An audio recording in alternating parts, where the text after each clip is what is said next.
തന്നെ തള്ളിപ്പറഞ്ഞ ശിമയോനോട് അവന്റെ കുറ്റങ്ങൾ ക്ഷമിച്ച മിശിഹാ തമ്പുരാനേ, നിന്നിൽ അഭയം പ്രാപിച്ചിരിക്കുന്ന ഞങ്ങളോട് കരുണ ചെയ്യണമേ.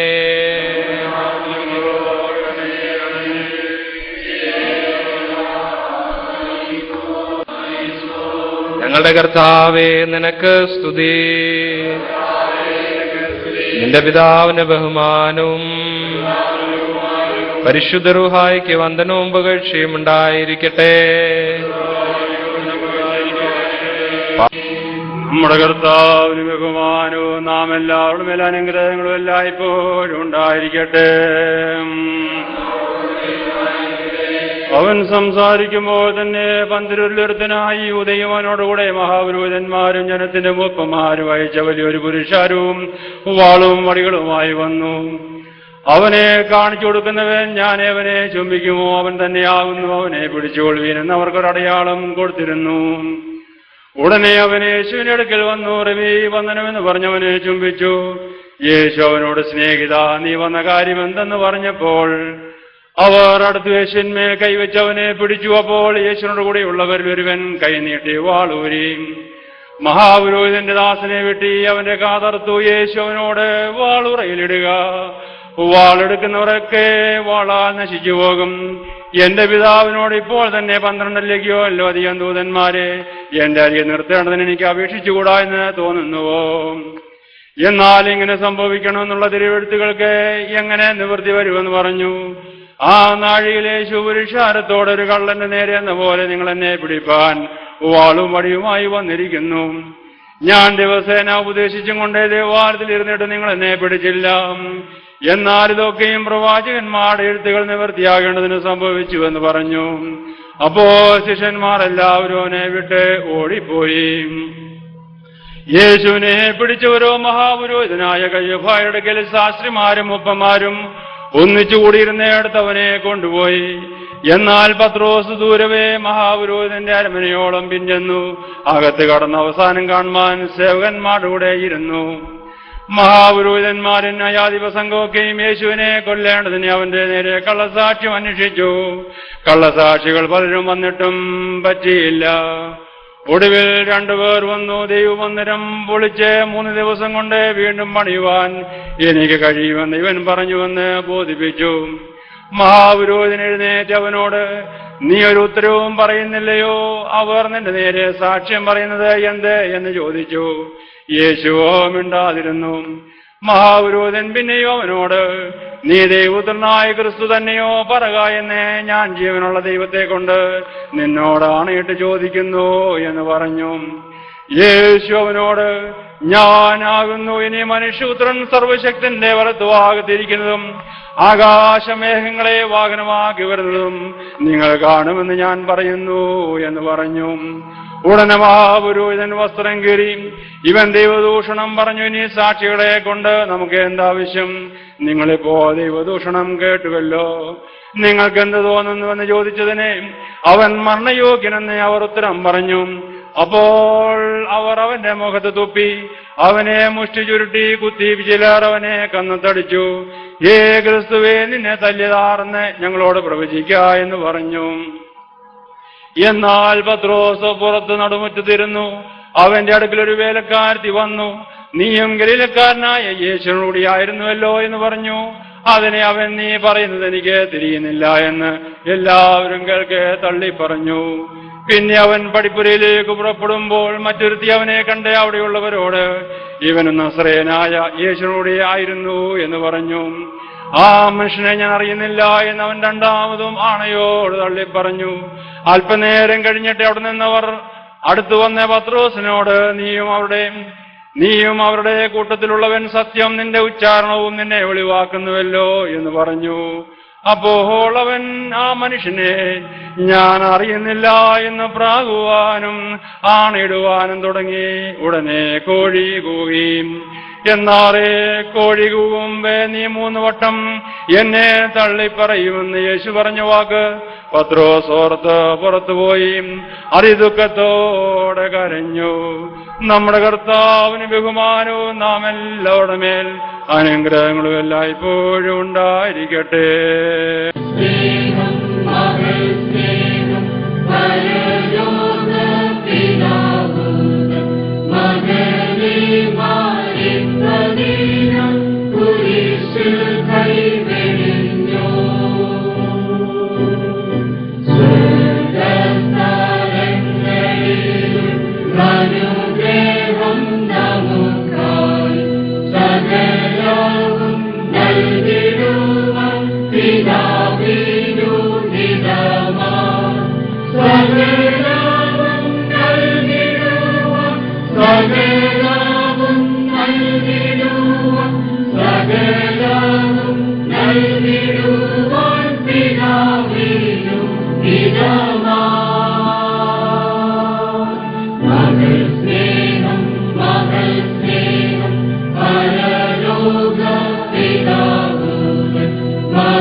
ഇടതുവശത്തെ നായകരം ഹന്ന കയ്യഭയുദാം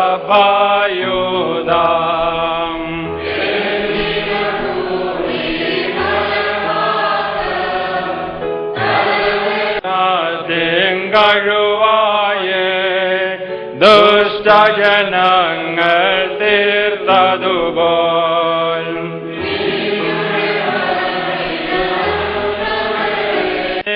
ശക്തികൾ യാതൊന്നു തവ സുഖക്ഷേമങ്ങൾ കരുതി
Guru